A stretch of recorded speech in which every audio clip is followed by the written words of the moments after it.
Latrell Sprewell, Rasheed Wallace. These are people you don't, to a lesser extent, maybe J.R. Smith, but these are people you don't throw drinks at. Like, you could throw a drink at Steph Curry. He's going to be dignified and be like, you know what? Like, eject this guy. Eject this guy. I might have a few choice words, but that's where it's going to end. Right. And people grossly underestimate that. Like, I could take Steph Curry. Maybe you are bigger than him. He's a professional athlete. He's so much faster, so much stronger. He's training every day. At least his conditioning is better than you. Like, you're going to throw 4 punches and be like... and that's if you could even get within, like, swing. He's going to be that much faster than you. You might not be able to physically touch him. Right. To play a professional sport at that level for this long. And to be that much better than everybody else. Right. Even though this year he's really letting me down, like, quickly. Dude, we're 5 games in. But I mean, everything you're watching means absolutely nothing. I know that. He's only thinking about 4 games. The last 4. Yeah. That's what that team was put together for, was the last 4 games in June. And getting there probably won't be as pretty as it was last year. No. Not at all. They're conserving every bit of energy. Oh, yeah. They're going to do the bare minimum. They might get in 8th seed. And just wreck everybody. Right. And just then suddenly the threes will just start going in. Just one after falling from the sky. Yeah, like... Well, so I know you're a Charlotte guy. You're a Hornets fan? I like the Hornets. I think that's everyone's approach. Like, I like them, but they're not my team. Oh, they're not my team. But first of all, they're not the Hornets. They are called the Hornets now. But, you're that team that left and came back once you saw that the grass wasn't as green. First of all, I'm a Pelicans fan, so who you telling? I'm a New Orleans Pelicans fan. Pelicans are good. They are. I think we're winless, man. Really? With Anthony Davidson? Oh, Anthony Davison's stats are outlandish. Like, he's dropping like 50 a game, or like something outlandish. He's averaging like 39 points a game, and he scored like 50, like 48, like 0-5.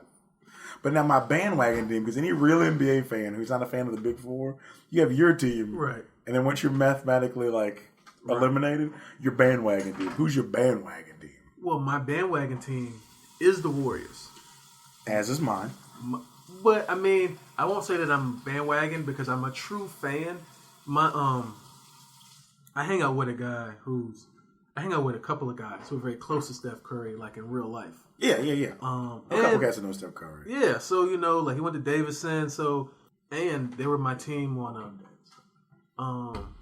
I was gonna ask how people in this house feel about Walking Dead. Yeah, we're about to get it started and pause it. So when this is over, we can just hit play because we're at the mercy of the internet. Right. Okay. Yeah. Yeah. I was peeping that time was like 8:56. What was I saying though? You know, a couple cats who. Yeah. So and Warriors were my team on 2K. Like I had a buddy. My roommate, he was letting me live with him, and we would stay up on 2K like all the time. Yeah, Warriors was like really the only team I could beat him with. You're talking about your team in video games. Mine was random. The New York Knicks. So I was about to say, the Warriors are my bandwagon team in that aspect. Yeah, but the New York Knicks is my team. Oh, I'm so sorry. In this house, we don't take the New York Knicks seriously. I mock the New York Knicks with every breath of my body. Even this year? That's what you guys needed, more hero ball. hey, yo. Porzingis must be so frustrated. Like, in my country, we pass ball. There's no pass ball here. Porzingis is amazing. He's amazing. And I think this team, they'll get in there maybe 7th or 8th seed. Let me ask you something, man. Are they going to win anything? No, they're not going to win anything. Carmelo Anthony's like the Jimmy Graham of like the NBA. He is. And he's like, since Rasheed Wallace retired, Carmelo Anthony's my favorite player. And I'm like, man, by this time I'm pretty sure. I don't know when Rasheed got his first ring, but I'm just like, I don't see it happening for you. LeBron was my favorite player till last season. And when the NBA fairy came down and sprinkled his magic pixie dust over the game, and that magical suspension came down in the face of them getting nearly swept, he lost me. So they really had to bail you out. Like, you were getting wrecked out there. at the podcast. The greatest podcast since Mike Pod invented podcasting. Play it again. Don't say it in vain. You know he's one of the best. You got a nice voice and you light skin. Oh my God! Play it again. Play it again. Oh! Perfect.